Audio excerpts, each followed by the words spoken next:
Hey guys, welcome back to my channel. I'm Auntie Tay. If you guys are new here, that's who I am. If you're not, welcome back. Today we are doing a wood video on how to paint. You might be thinking, Tay, we know how to paint, leave us alone. You probably do. However, you may find something in this video that you're like, I didn't think of that. So I only have a diode laser right now, which means I can only cut limited materials, which means I am not going to get a CO2 laser until I teach you guys all the ways you can maximize these machines. Because if you are like me and you just want to stick with the machine you already have because you already spent money on it and you don't want to buy a bigger machine yet, this video is for you, because I'm going to show you fast techniques for paint, better techniques for paint, the best paint to use on your MDF and wood. So let's just get into it. So you know you're gonna see chalked up paint anytime you see me using wood or MDF. This is a handmade paint that one of my good friends sells and I love it. It dries super quick. It can be used so many different ways, so stay tuned. But painting your project first before you cutting saves you so much time. And that leads me to my next hack that I figured out, which might not be new to everyone, but you can actually paint and then engrave. I love this because you can get super detailed art on top of a colored base. The next one is a tried and true hack from Kim and Garrett. I watch them all the time and they use a roller. This is game changer, especially when doing a lot of little pieces. And if you did not paint your stuff before you cut it, this can make it super fast. Spray painting can also be really good for those little teensy tiny details.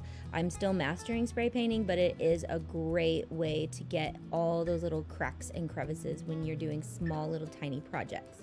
If you're using a paint that doesn't cover well or isn't very vibrant, or not chalked paint, because chalked paint doesn't really need this, but if you are, painting white before you go in with anything, especially if you're painting a black base, can be helpful. I love this when I'm using my Marvy Deco color pens because they have metallics in them, and so they really do need kind of that base color to make them pop, and they do not disappoint. It looks so cool when it is done. I love these pens for all those details. Another one is score to mask, almost like a stencil. This can help you work a lot faster because scoring goes really quickly, whereas engraving and cutting take a little bit longer.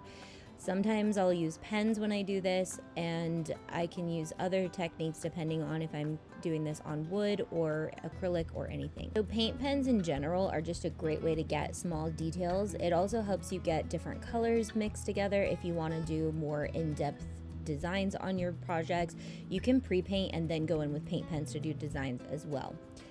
Clear lacquer is super helpful when you want to do anything that has deep grooves that may bleed. I have been testing this out and it works pretty good, but you basically spray this first and let it completely dry. Paint and glitter is still one of my absolute favorites. If you pair chalk paint and our ultra fine glitter that you can get from It's Pretty Personal, I still have my Auntie Tay glitter there, but they also have ultra fine glitter.